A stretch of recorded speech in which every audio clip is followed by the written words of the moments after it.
یہ بہت پرانے وقتوں کی بات ہے۔ بغداد کے ایک کونے میں ایک پرانی اور خاموش بستی آباد تھی، جہاں ایک بوسیدہ سی جھونپڑی تھی جس میں عبداللہ نام کا ایک جوان لکڑہارا اپنے بوڑھے والد کے ساتھ رہتا تھا۔ عبداللہ کا باپ اپنی جوانی میں سخت جان اور مضبوط آدمی تھا۔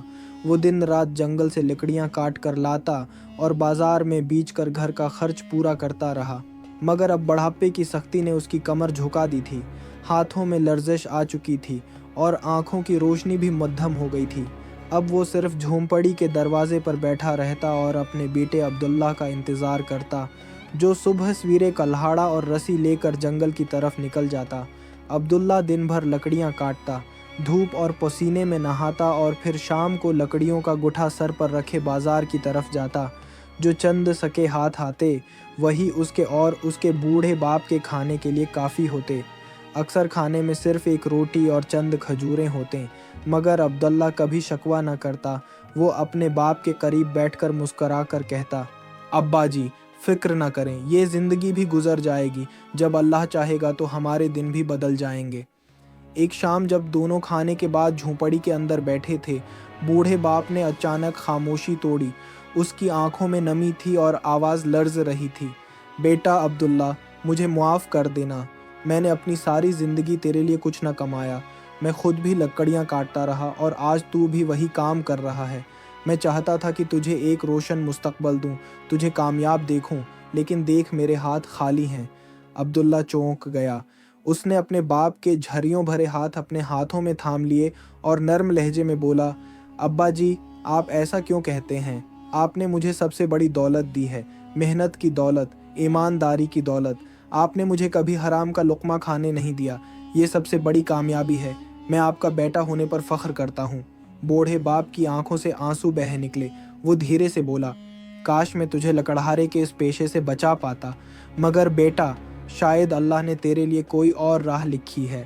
میں دل سے دعا کرتا ہوں کہ تجھے وہ دن دیکھنا نصیب ہو جس کا خواب میں نے ہمیشہ دیکھا۔ عبداللہ نے باپ کے آنسو پونچھ دیے اور کہا، ابا جی جب تک آپ کی دعائیں میرے ساتھ ہیں مجھے یقین ہے کہ ایک دن ہماری قسمت ضرور بدلے گی۔ اس رات عبداللہ دیر تک نیند نہ لے سکا۔ وہ بار بار اپنے باپ کی باتیں یاد کرتا اور سوچتا، کیا واقعی میری قسمت لکڑیاں کاٹتے کاٹتے ہی گزر جائے گی؟ یا اللہ، اگر میرے لیے کوئی بہتر راستہ ہے تو مجھے دکھا دے۔ اگلی صبح عبداللہ حسب معمول سویرے اٹھا، کلہاڑا کاندھے پر رکھا، رسی ہاتھ میں تھامی اور آہستہ قدموں سے جھونپڑی سے نکلا۔ جاتے ہوئے اس نے اپنے بوڑھے باپ پر ایک نظر ڈالی جو سکون کی نیند سو رہا تھا۔ عبداللہ نے دل میں دعا کی، یا اللہ میرے ابا کو سلامت رکھ اور میرے ہاتھوں کی محنت میں برکت عطا کر۔ جنگل میں عبداللہ لکڑیاں کاٹ رہا تھا کہ اچانک اس کی نظر مٹی میں چمکتی ایک انگوٹھی پر پڑی۔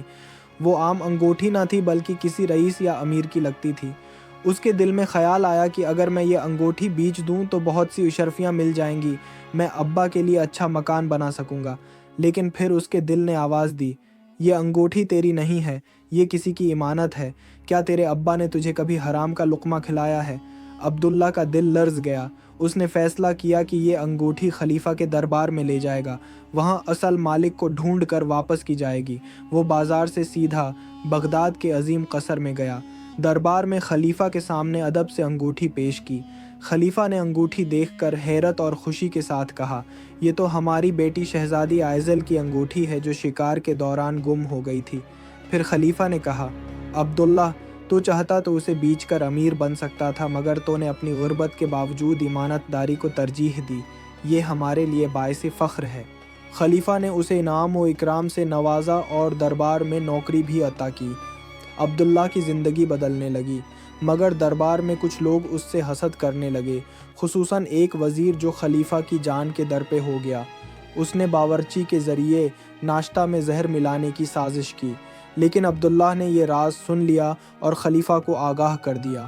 اگلے دن خلیفہ نے خود وزیر سے کہا کہ وہ زہریلی کھیر کھائے۔ وزیر کے رنگ اڑ گئے اور اس کی سازش بے نقاب ہو گئی۔ خلیفہ نے وزیر اور باورچی کو گرفتار کروا دیا اور کہا، عبداللہ نہ صرف ہماری جان بچانے والا ہے بلکہ ہماری سلطنت کا اصل محافظ بھی ہے۔ پھر خلیفہ نے اعلان کیا کہ اپنی بیٹی شہزادی آئزل کا نکاح عبداللہ کے ساتھ کریں گے اور اسے تخت سپرد کریں گے۔ یوں ایک غریب لکڑہارا جو ہمیشہ صبر، محنت اور ایمانداری پر قائم رہا، اللہ کے فضل سے سلطنت بغداد کا بادشاہ بن گیا۔ یہ کہانی ہمیں سکھاتی ہے کہ سچائی اور ایمانداری انسان کو عزت، کامیابی اور بادشاہت تک پہنچا سکتی ہے۔